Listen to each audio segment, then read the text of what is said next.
these disasters in Revelation are attributed to angels, but the reality is that it'll be the Dracs doing all of it. When I sent these visions back to John and Daniel, I couldn't describe it to them in literal terms. They had no concept of aliens, advanced technology, or artificial weather. If I presented it literally, they wouldn't have been able to describe it coherently, which would have wasted the entire effort. I had to show these events in a symbolic format, so it would be easier for them to comprehend and record. Wormwood is probably a large craft that gets shot down. It's also possible that it's an asteroid that they launch from the moon, though the fact that it has a name seems to indicate that it's a ship. It says that everything in the oceans dies, and I have no doubt that's true. The Dracs are going to dump chemicals into the oceans to accelerate evaporation, and that ties in with the prophecy about the new Earth not having any seas.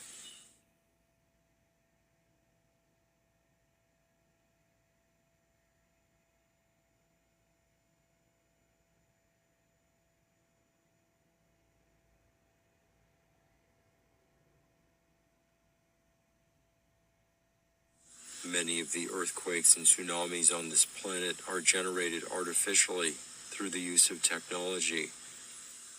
HARP-type arrays are a recent development, but they have other ways to generate earthquakes, which they've had for a very long time. Most of this is done with underground generators or explosions, and it may also be possible for them to create earthquakes by focusing the moon's gravity field into specific areas. I don't know exactly how they do it, but I know that they can. Once they've lost control of the surface world, they'll generate a cataclysmic global earthquake in an attempt to kill off as many humans as possible. All of the cities will collapse, except for those in Israel, though even those will take damage.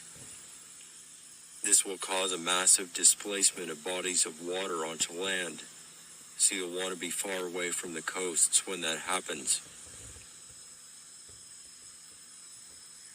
The ice storm that's described here will also be their creation. They're going to dump a tremendous amount of aerosol into the atmosphere and then accumulate moisture from the evaporating oceans to saturate the cloud layer. It'll be so thick and dense that it will look like night during the day. Once they have that in place, they'll rapidly freeze the moisture by forcing cold air down from the upper atmosphere.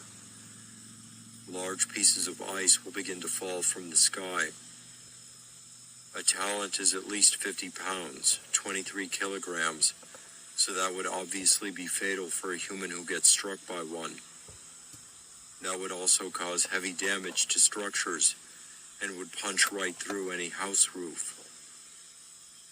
Again, their objective is to kill off as much of the human population as possible. So if they can do this, they will do it. And I believe that they can.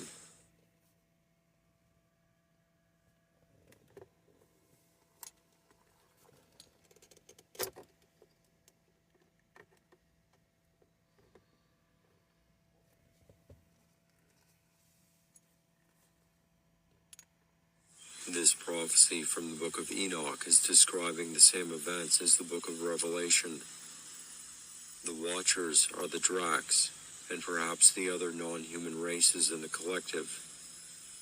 It says all will perish, but that's not true. There will be survivors. Not just the chosen of Israel, but many Gentiles will survive as well.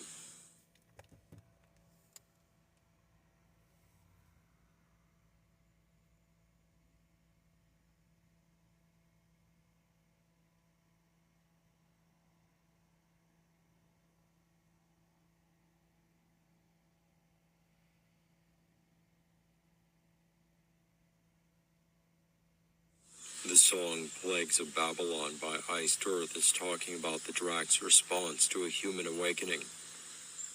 Humans starting to wake up to the reality that they're enslaved to an alien race.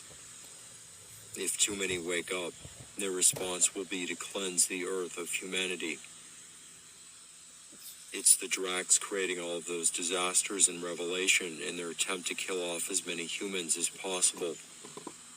That's what they're talking about here. The part about their flesh rotting actually comes from the book of Zechariah, which says that my Father will do that to all the people that come to attack Israel. He might do that, but I also expect that the Dracs will use biological warfare against the human population. They created the bubonic plague, and they are certainly capable of doing something like that again.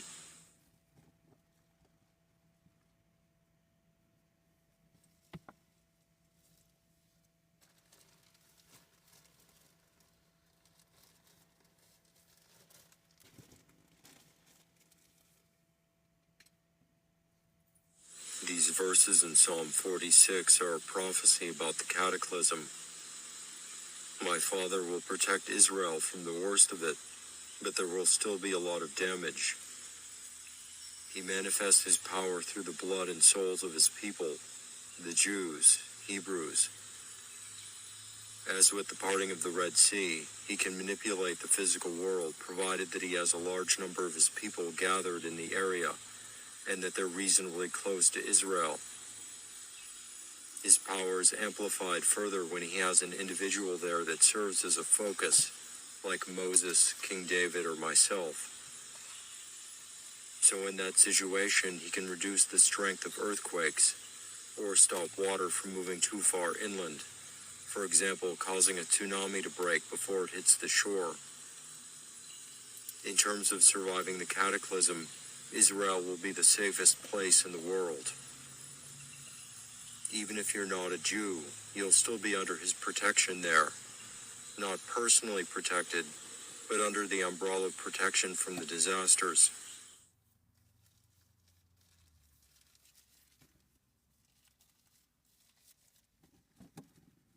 There aren't any seas or oceans after the cataclysm.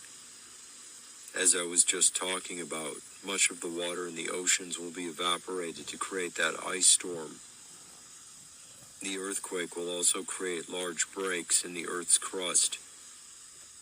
The ones under the oceans will drain the water to lower levels, or cause magma to spread across the floor, vaporizing the water. So whatever's left of the water will be drained or boiled off. There's also a new heaven, as in atmosphere, because the aerosol program has stopped. To make it rain again, presumably we'd have to start our own weather program. Though without the oceans, I don't know where you'd get enough moisture to do that. This line from Psalm 46 attributes the destruction to my Father, but again, it's not him. The Dracs are responsible for all of it.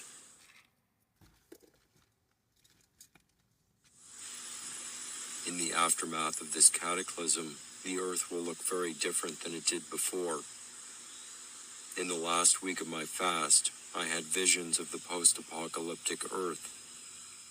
The most notable one was of a ruined city, which looked like it was in the western United States. It was night, but there was enough light to make out the shapes of structures and terrain. The vision started out in what appeared to be the remnants of a large quarry facility, which had concrete buildings with conveyors. Most of it was collapsed, and that was clearly caused by an earthquake. My point of view moved up to a higher position, and I could see a city with suburbs in the distance, and several large highways going into them. There was a sizable mountain range in the background, which is why I think it's somewhere in the western U.S. The city and suburbs were dark. There were no lights on at all, but I could see some half-collapsed skyscrapers in the city, and again, there's no question that was caused by an earthquake. The other notable vision was of a town in what seemed to me to be Spain.